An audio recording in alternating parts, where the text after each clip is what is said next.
Muy buenas tardes, yo soy el doctor Luis. Para los que me siguen en redes sociales, saben que hago publicaciones relacionadas con el uso de la tecnología para incrementar la productividad en el área de la salud. Ya anteriormente habíamos hecho 3 grabaciones sobre diversos temas relacionadas al área de la salud en el trabajo. El día de hoy no va a ser una excepción, ya que vamos a hablar sobre accidentes de trabajo y las funciones que tiene el médico de empresa para su prevención. Para hablar sobre el tema, tenemos nuevamente al doctor Luis González Barajas, especialista en salud en el trabajo. Doctor, ¿cómo está? Muy bien, muy buenas tardes para todos los que nos ven y nos escuchan. Muy bien, doctor. De acuerdo al tema, las preguntas obligadas. ¿Qué son las enfermedades de trabajo y qué es un médico de empresa? Bien, en primer lugar, quiero hacer una definición sencilla, entendible, sobre enfermedades de trabajo. Enfermedades de trabajo es toda alteración patológica ocasionada por el trabajo o como consecuencia de este. Cualquiera pensaría, entonces todo lo que me ocurre en el trabajo se va a tomar como una enfermedad de trabajo. Eso sería lo ideal. Sin embargo, estamos conscientes de que toda persona que desempeñe un trabajo durante cierto tiempo, pues va a tener alguna alteración patológica en su organismo, de una índole o de otra. Y si a todos se les tomara como una enfermedad de trabajo, casi les puedo asegurar que las fuentes de trabajo desaparecerían debido a que el grado de riesgo en las empresas subiría estratosféricamente. Por lo que enfermedades de trabajo únicamente conforme la ley se toman las que vienen estipuladas en el artículo 513 de la Ley Federal del Trabajo. En segundo, en médico de empresa. El médico de empresa, por supuesto, debe de ser un médico especialista en salud en el trabajo. Desafortunadamente este médico, en su mayoría, no generalizo, pero en su mayoría, en vez de velar por la salud de los trabajadores de la empresa donde labora, vela por los intereses económicos de las empresas. ¿Por qué digo esto? Porque el médico de empresa es contratado por la empresa con la finalidad de que le oculte los riesgos de trabajo para pagar menos cuota a las diversas instituciones, llámese Seguro Social, llámese ISSSTE, y por ende su grado de riesgo bajar.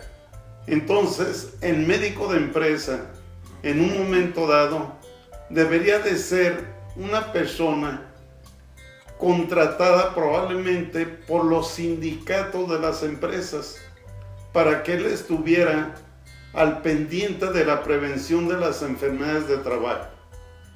Muy bien, entonces viene la siguiente pregunta. ¿Qué función o qué acciones debe de realizar un médico de empresa para prevenir dichas enfermedades?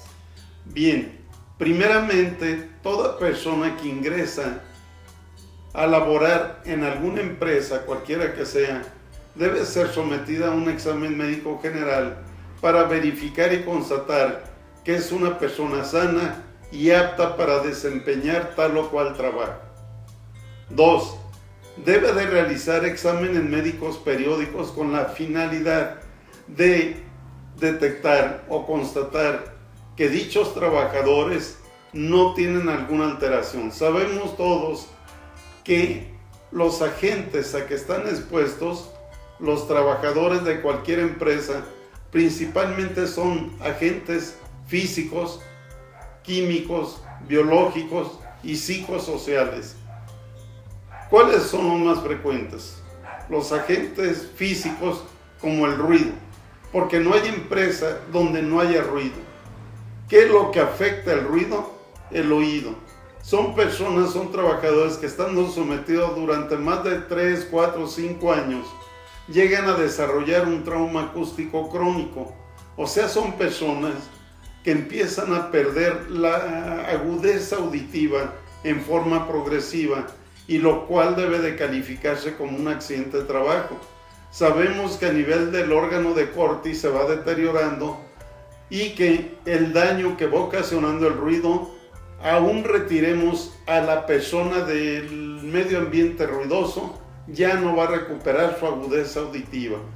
De ahí, si en todos los trabajadores hiciéramos concienzudamente un examen físico, en mayor o en menor magnitud, nos vamos a dar cuenta que el 100%, aquí sí digo, el 100% de trabajadores van a tener afección de la audición. De acuerdo a lo que comenta, viene una pregunta importante. ¿Existe un lineamiento que diga cada cierto tiempo el médico de empresa debe de evaluar a los trabajadores, o no existe dicho lineamiento? Por supuesto que sí existe, ya que la Secretaría del Trabajo exige que se le esté haciendo un examen médico periódico mínimo cada 6 meses. Cosa que el examen médico periódico muchas veces nada más consiste en un interrogatorio muy superficial. Si te va bien, la toma de presión arterial, y si te va muy bien, algún examen, una biometría hemática, una química sanguínea y nada más. Aquí, de acuerdo a su respuesta, viene otra pregunta que me llama mucho la atención. Entonces, si yo como trabajador en una empresa estoy expuesto a una gran cantidad de ruido, y en dicho trabajo ya tengo, por ejemplo, 10 años, y yo sí he notado que mi agudeza auditiva ha ido disminuyendo, yo como trabajador puedo exigir o puedo recurrir a algún medio para que se me haga un estudio y se determine que en realidad hay dicha alteración. Bien, mira, aquí, doctor, al principio difiere un poquito de ti por esto, porque como es una patología indolora, el último que se va a dar cuenta que tú vas quedando sordo, que vas perdiendo la agudeza auditiva, eres tú mismo. ¿Por qué? Porque resulta que si tú trabajas en un ambiente ruidoso, cada día que se te va deteriorando más el órgano de Corti, el oído interno, el ruido te va molestando menos. Si al principio tú requerías de un equipo de protección personal adecuado, va a llegar el momento que vas a trabajar para presumirle a los demás que eres capaz de soportar cualquier tipo de ruido, cuando la verdad es que en realidad estás sordo. Por eso es que el ruido no te molesta. Entonces, cuando alguien te dice que estás sordo, que has perdido la audición, sí debes tú de acudir al Departamento de Medicina del Trabajo, pero quien debe de mandarte sería tu médico familiar. Inicialmente es el que debe de detectar que tú traes un daño auditivo, mandarte a Medicina del Trabajo para que se te hagan los estudios correspondientes y se te califique tu enfermedad como una enfermedad de trabajo, sea evaluada y te sea otorgado un porcentaje conforme marca la ley por el daño orgánico que tú tienes. Bien, su respuesta suena lógica y la comento por 2 preguntas. La primera, si existiera un daño, vuelvo al mismo ejemplo, en mi agudeza auditiva de manera importante, al grado de que me afecte realizar mis actividades, ¿qué procedería legalmente? ¿Se me cambia de puesto o qué se me haría? Normalmente el cambiarte de puesto en nada te va a beneficiar, pero sí, en un momento dado, si tu agudeza auditiva es tanto que te ocasione vértigos, mareos, etcétera, que no puedas desempeñar tu puesto específico de trabajo, debes de ser evaluado con lo máximo que marca la ley, que es el 100%, y darte ahí una pensión o una incapacidad parcial permanente como riesgo de trabajo con el 100% y retirarte definitivamente de ese puesto de trabajo que te está ocasionando o que te ocasionó el daño auditivo. Porque acordémonos que aún te retiren del puesto, tu agudeza auditiva ya no la vas a recuperar. Bien, la segunda cuestión que va muy ligada de esta es la siguiente.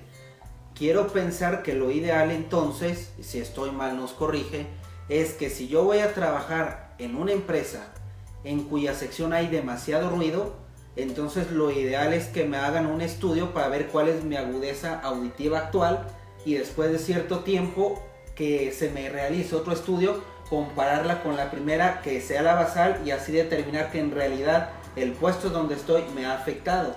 ¿Sí sería lo correcto o no se procede así? Por supuesto que es lo correcto. O sea que normalmente vamos poniendo este ejemplo. Después de que tú estás en un puesto de trabajo con un ambiente ruidoso y desarrollas un problema auditivo, o sea, un trauma acústico crónico, se te hacen los exámenes correspondientes y vamos ejemplificando que tú se te califica y eres evaluado con un 40%. 40% que es lo que marca la ley y en base al daño auditivo que en ese tiempo tienes.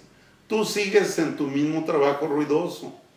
Por supuesto que si sigues expuesto al ruido, tu problema auditivo va a irse agudizando. A los 6 meses o un año después, medicina del trabajo debe de estarte citando constantemente, cada año, máximo cada 2 años, para hacerte una reevaluación del problema. Y cuando te vuelvan a hacer tus exámenes correspondientes, una audiometría o cualquier otro estudio, es lógico pensar que tu problema ya no va a estar valuado con un 30%. Tiene que aumentar a un 50, un 60, un 70%.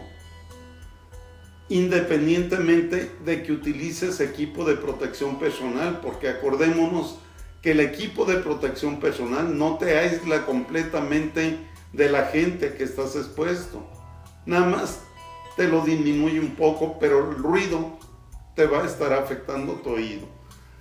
Puede llegar hasta la sordera total.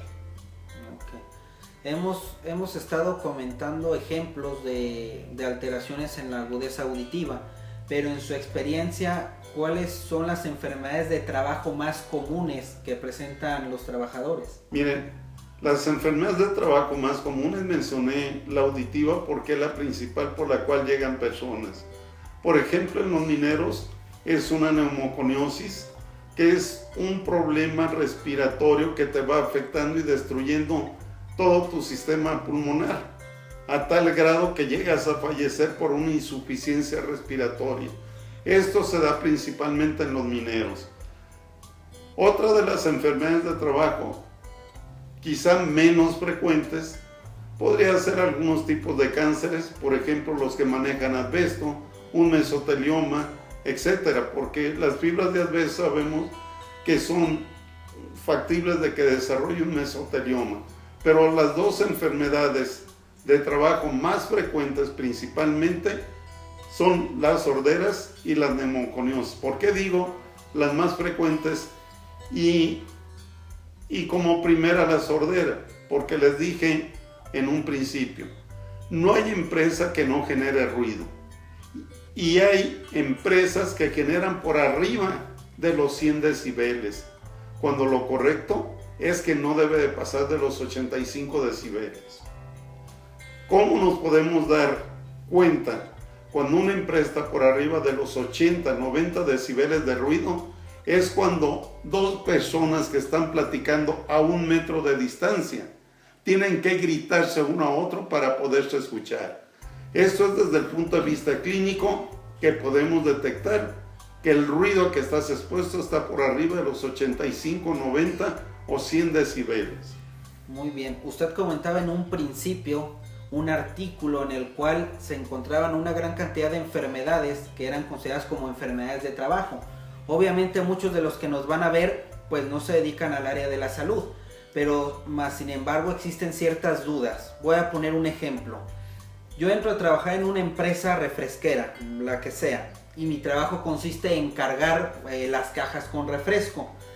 Yo entré a trabajar a una edad de 20 años y resulta ser que cuando tengo 27, 28 años me aparece una hernia umbilical. ¿Ese tipo de lesiones se consideran enfermedades de trabajo? ¿Sí, no o por qué?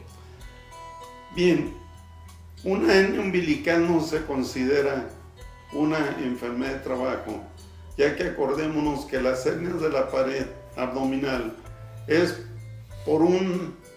hasta ahorita, por un defecto congénito debido a la debilidad muscular de la persona. Sin embargo, sí se considera como accidente de trabajo cuando se demuestre que esa hernia umbilical es reciente. ¿Cómo nos vamos a dar cuenta que esa hernia umbilical o inguinal son recientes? Porque hay que mandar al paciente como una urgencia legal a cirugía para que lo operen, y dependiendo del reporte quirúrgico es como se va a tomar como un accidente de trabajo, pero que quede claro, se toma como accidente de trabajo el tiempo que dure en recuperarse la persona, ya que la hernia umbilical o inguinal, etcétera, puede recidivar en cualquier momento, con cualquier esfuerzo, con un estornudo, etcétera. Entonces, únicamente se va a tomar como accidente de trabajo los 7 o 10 días que duren recuperarse la persona después de la cirugía. Y se va a calificar, repito, en base al reporte quirúrgico. Si a mí el reporte quirúrgico me dice que se encontraron tejidos edematosos, enrojecidos, sangrantes, quiere decir que es reciente. Si me dicen que se encontraron bordes fibrosos ya y todo, quiere decir que es una lesión antigua y que el trabajador ahí quiso pasarse de listo utilizando el nombre de una empresa para beneficio propio.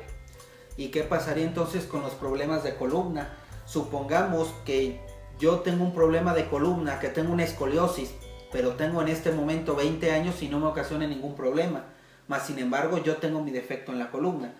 Estoy trabajando en esa misma empresa y ya cuando tengo 35, 40 años tengo dolores constantes, me hacen una resonancia y se me demuestra que tengo una hernia de disco. ¿Eso es una enfermedad de trabajo, sí o no? Bien, acordémonos que cuando van a entrar a laborar una empresa, lo correcto y lo legal es hacerle un examen médico completo al trabajador. Si él tiene una escoliosis, que es una desviación de la columna hacia los lados, y que en un momento dado él va a ser cargador, es una persona que realmente no se le debe dar el puesto de trabajo como cargador. ¿Por qué? Porque está más expuesto a desarrollar no nomás una hernia de disco, sino cualquier otra alteración neurológica a nivel de columna. De ahí la importancia de hacerles un examen médico completo al ingresar. Ahora bien, si esta persona tiene su escoliosis, su cifosis más pronunciada o lo que gusten, cualquier deformidad de columna, a cualquier nivel, aunque acordémonos que las hernias de disco son más frecuentes a nivel lumbar. Hablo de los cargadores. Entonces, si el examen médico no se lo hacen completo, ya no es cuestión de él, lo admiten en la empresa. Y en un momento dado, al hacer un esfuerzo físico, resulta que él ya trae una hernia de disco y con ese esfuerzo físico se le exacerba. Afortunadamente ahí, médicamente no podemos constatar ni mediante cirugía si la hernia de disco es reciente o es antigua. Por lo tanto, debe de tomarse este problema como un accidente de trabajo, no como enfermedad de trabajo, sino como un accidente de trabajo. Acordémonos de una cosa que ya hemos platicado anteriormente. Accidente de trabajo, accidente en trayecto y enfermedad de trabajo, en su momento que son calificadas y que dejan alguna secuela, van a ser evaluados y en un momento dado van a obtener una incapacidad parcial permanente, más o menos con las mismas cantidades económicas dependiendo de con qué cuantía el patrón tiene asegurada a la persona y dependiendo del porcentaje de afectación que tenga, ya que no es lo mismo que la hernia de disco te ocasione un dolor a nivel lumbar y limitación para levantar objetos o para deambular, a que te deje parapléjico. Ahí la evaluación sería diferente. Por ejemplo, si es nada más dolor y limitación para los movimientos de flexo, extensión y esfuerzos, puede ser que tengan alrededor de un 30 o un 40% por tu limitación funcional. Convertida en dinero, eso sí ya no me corresponde a mí decirlo, ya que es un departamento de prestaciones económicas quien es el que te va a decir cuánto en base al porcentaje que te otorga la ley te corresponde. No así si quedas parapléjico. Ahí parapléjico, pues sobreentiende que vas a tener una evaluación del 100%. Y entonces quiero pensar, como nos comentaba en un principio, de las funciones del médico de empresa, es que si yo estoy en un área donde cargue cosas pesadas, el médico de empresa me debe de realizar evaluaciones, como usted comentaba, cada 6 meses, encaminadas a prevenir eso. Pero ¿qué sucedería si mi médico de empresa, como comentaba usted, solo me toma la presión, me interroga y nada más? ¿Cómo se puede determinar entonces que la lesión que tengo actualmente fue secundaria a mi trabajo y no que ya yo tenía dicha lesión anteriormente? Bien, quien va a determinar si fue o no un accidente de trabajo o un riesgo de trabajo es medicina del trabajo. En un momento dado, nunca un médico de empresa va a estar por encima de la ley ni por una institución. El médico de la empresa es un médico de la empresa que lo tienen para defender o para conservar los derechos económicos de la propia empresa, no la salud del trabajador. Después de que el médico de empresa no te orienta, tú debes de acudir a tu médico familiar, en este caso hablo del Seguro Social, en donde él debe de valorar y orientarte para que te llenen documentos de calificación de probable riesgo de trabajo.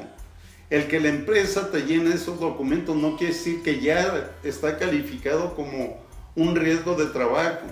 Te los va a llenar la empresa va a poner lo que guste en base a la declaración que te tome o te la va a alterar en base a si le convenga a la empresa. Pero medicina del trabajo es el que debe de hacer la investigación y buscar la relación causa-efecto trabajo-daño para calificarte esa lesión como de trabajo. Creo que está de acuerdo que el tema del que estamos hablando a veces resulta muy complejo, porque pudiera haber una gran cantidad de enfermedades en las cuales de manera indirecta podría estar relacionado el trabajo, pero más sin embargo existen lineamientos para calificarlo. Una pregunta simple, una pregunta sencilla que a lo mejor muchos se pueden hacer: si por el estrés de mi trabajo después presento hipertensión, ese ejemplo simple, ¿se considera enfermedad de trabajo? Normalmente no está contemplado dentro del artículo 513 de la Ley Federal de Trabajo, aunque a mi criterio y tomando en cuenta los parámetros del trabajador, debería de tomarse como una enfermedad de trabajo. Simple y sencillamente, las complicaciones del diabético, que no se controla por el estrés, porque no toma sus alimentos a sus horas, etc. Deberían de ver la posibilidad de que se tomaran como una enfermedad de trabajo. Sin embargo, les recuerdo, aquí vamos siendo realistas. Si todos los padecimientos se tomaran como enfermedades de trabajo, no hay empresa, por más grande que sea, que pueda pagar el daño patológico de cada uno de sus trabajadores. ¿Qué pasaría? no habría empresas, no habría empleo y se fomentaría esto en la delincuencia, más hambruna y se acabarían pues los puestos de trabajo, desempleo, miseria. Por eso es que para calificar una enfermedad de trabajo se debe ser muy cauto y de antemano así se realiza.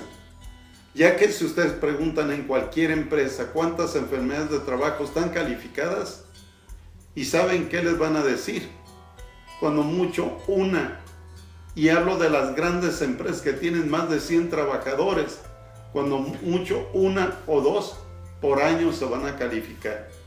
¿Y por qué digo que aquí no se califican? O se tienen mucho cuidado. Porque una enfermedad de trabajo constantemente va a ir empeorando y el porcentaje va a aumentar y por ende va a aumentar el grado de riesgo a la empresa. ¿A qué me refiero al grado de riesgo a la empresa? A que va a tener que pagar más cuota económica al seguro social porque está aumentando el porcentaje de la persona enferma. No así sucede con todos los accidentes de trabajo, accidentes en trayecto. El accidente en trayecto no le afecta nada en la empresa, pero el accidente de trabajo, si yo tengo una lesión de un ligamento, sea de la rodilla, de cualquier articulación, que por un esfuerzo se me tronó, se rompió, me operan, yo quedo bien o quedo con alguna pequeña secuela de flexo, extensión, de movilidad. A base de rehabilitación yo me recupero y la evaluación que en un momento dado me habían dado del 5, el 10, el 15 o el 20%, pues se me va a retirar. ¿Por qué? Porque ya mi articulación, entre comillas, volvió a la normalidad, pero no en las enfermedades de trabajo. En las enfermedades de trabajo va a ser permanente y tendiendo a agudizarse cada día que pasa. Muy bien, entonces con lo que nos comenta, nos da a conocer que sin importar el trabajo en el que estemos y en el cual nos vayamos desempeñando, a la larga puede haber alguna alteración física, anatómica o funcional. Entonces, para los que nos están viendo, si yo apenas voy a empezar a trabajar en una empresa, ¿qué recomendación nos daría usted como profesional para cuidarnos en cuanto a ese aspecto? ¿Cuidarnos en qué sentido? Al final de cuentas, todos vamos a tener alguna enfermedad de trabajo, pero cuidarnos desde el punto de vista legal.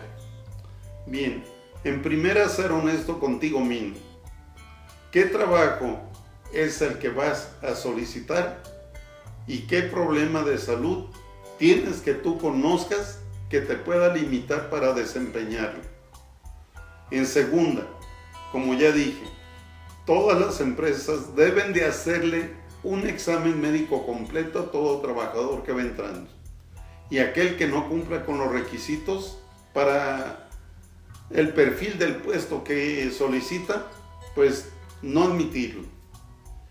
Y la otra, todas las empresas, y esto es por ley, deben de darle una capacitación antes de desempeñar el puesto que vayas a realizar. O sea, que sería, si tú vas a ser un cargador, deben de enseñarte las diferentes técnicas de levantamiento de carga para evitarte alguna lesión de columna. Si en un momento dado tú vas a tener contacto con agentes psicosociales, deben de darte periódicamente pláticas en donde tú debas de tener un control mental adecuado para que ese estrés constante a que estás sometido te dañe lo menos posible. Acordémonos, y aquí es algo de mi cosecha, el trabajo es tan malo que nos pagan por hacerlo. Yo dudo esas personas que a veces dicen, mi trabajo me gusta. Si te gustara, no cobres por hacerlo, porque es una satisfacción hacerlo. Sin embargo, estoy consciente que requerimos desgraciadamente del pago económico para satisfacer las necesidades propias del ser humano. Nos gustaría que ya casi para terminar nos dijera algunos otros ejemplos de enfermedades que pudiéramos confundir como enfermedades de trabajo de acuerdo a su experiencia y que en realidad no lo son. Como comentaba anteriormente, una hernia, ya nos decías, si fue una hernia que en realidad muestre que había tejido fibroso, etcétera, en realidad ya era algo que la persona tenía y en realidad tiene una base fisiopatológica, o sea, es un daño ya congénito. Pero otros ejemplos en los cuales, como le comento, confundiéramos con enfermedades de trabajo y que en realidad no lo son, en su experiencia, ¿cuáles nos podría decir? Mira, por ejemplo, volvemos a tomar en cuenta el puesto de trabajo que desempeñas. Por ejemplo, si tú eres un cargador, una hipertensión arterial, tú puedes decir, los esfuerzos que hago me está ocasionando una hipertensión. Una hipertensión arterial te puede traer un sinnúmero de problemas, un problema vascular cerebral, un infarto, etc. Y decir, esto es consecuencia del trabajo. No. Lo estás confundiendo. No es ni accidente de trabajo ni consecuencia del trabajo. Ahí entraría, pero como enfermedad general. ¿Sí? Esa es otra. Una úlcera gástrica por el estrés a que está sometido. Debería de tomarse como una enfermedad de trabajo. Sin embargo, pues no. ¿Por qué? Porque acuérdate que una úlcera gástrica te la va a dar una mala alimentación, te la puede agudizar el estrés, o sea, un sinnúmero de cosas.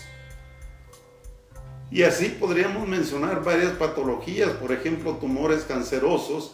Si tú no estás expuesto a agentes específicamente que te puedan desarrollar un cáncer, y dependiendo en qué lugar y el tipo de cáncer, pues también no te lo van a tomar como una enfermedad de trabajo. Yo te mencionaba lo del asbesto, porque lo del asbesto está bien comprobado que una fibra de asbesto te puede ocasionar un cáncer, pero no siempre, ¿verdad?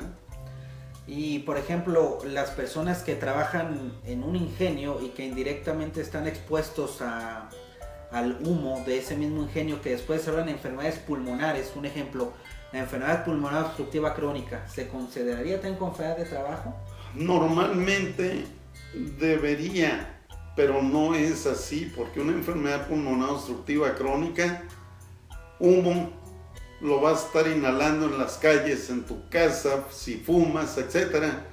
Yo estoy de acuerdo que si tú estás en un ambiente donde hay humo, lo que hace es que te lo acelera un poco más el problema, porque donde quiera que vayas, vas a tener el problema de contaminación ambiental. Un ejemplo que yo tuve dentro de mi vida laboral, se los voy a platicar rápidamente. Hubo un paciente con un síndrome de seno enfermo, o sea que el corazón empezó a latir cada vez menos. Requería de urgencia un marcapaso. Se le puso su marcapaso, quedó la persona desde el punto de vista físico perfectamente bien, electrocardiográficamente muy bien, y quería que se le pensionara, que porque él trabajaba en un ingenio, efectivamente, y en la planta de luz eléctrica, y que pues la luz eléctrica iba a tener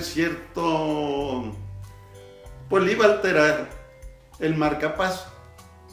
Y yo le dije, mira, no es correcto lo que pides, porque dime por dónde vas a caminar que no haya radiaciones emanadas de la luz eléctrica.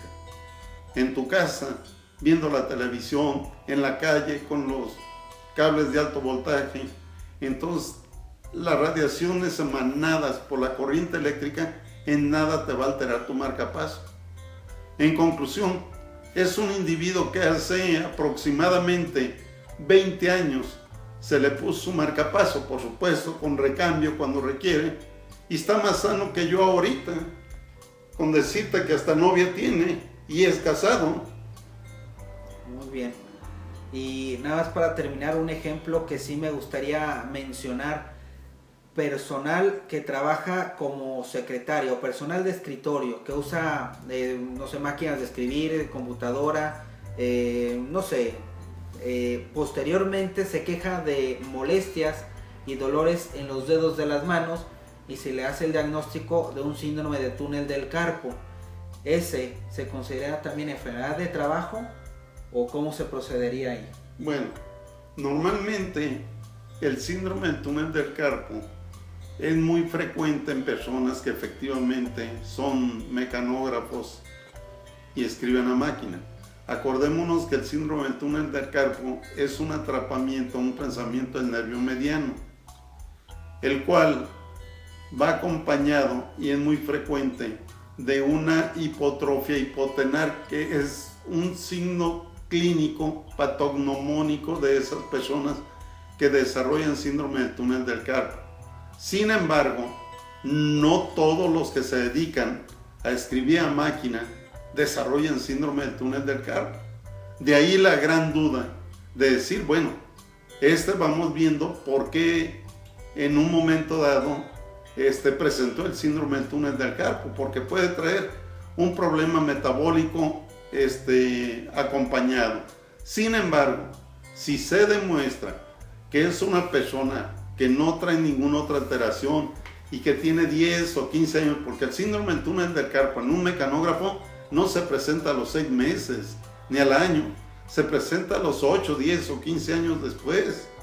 Es muy raro que se presente antes, puede darse, pero debido a que esta persona trae otros problemas de salud, entonces cuando se comprueba que efectivamente es por su trabajo, debe de calificarse como una enfermedad de trabajo. Muy bien, como vemos, pues el tema es largo, es complejo. Con el objetivo de no hacer muy larga esta transmisión, esta vez aquí hemos terminado, pero muy posiblemente haya un segundo video donde se tocará más a profundidad de este tema. No sé, doctor, algún mensaje final que nos quiera dar a conocer. Pues únicamente que si eres tú un trabajador de cualquier empresa, que desempeñas cualquier puesto de trabajo, siempre hazlo consciente de cómo lo vas a realizar, protegiéndote principalmente tú mismo. Si tienes que utilizar un equipo de protección personal, utilízalo. Yo estoy de acuerdo que si no te aísla completamente de la gente, cuando menos te protegen algo. No esperes que otros hagan lo que tú tienes que hacer. Cuídate, tu salud es primero. Acuérdate que cuando tú te enfermas y ya no eres útil para cualquier empresa, esta te corre. ¿Y qué es lo que va a pasar? Nadie te va a dar trabajo porque actualmente te boletinan, llegas a cualquier otra empresa y todo el mundo te va a cerrar las puertas. De aquí que lo correcto es que hagas tu trabajo con responsabilidad y sobre todo con profesionalismo. Muy bien, con este mensaje llegamos al final de esta transmisión, no sin antes mencionarles que pueden seguirme en redes sociales, en Twitter como @drluisglesp, y pueden pedir sugerencias o alguna duda que tengan directamente al correo electrónico del Dr. Luis González, que es lgbstt@gmail.com, y nos vemos hasta la próxima. Gracias.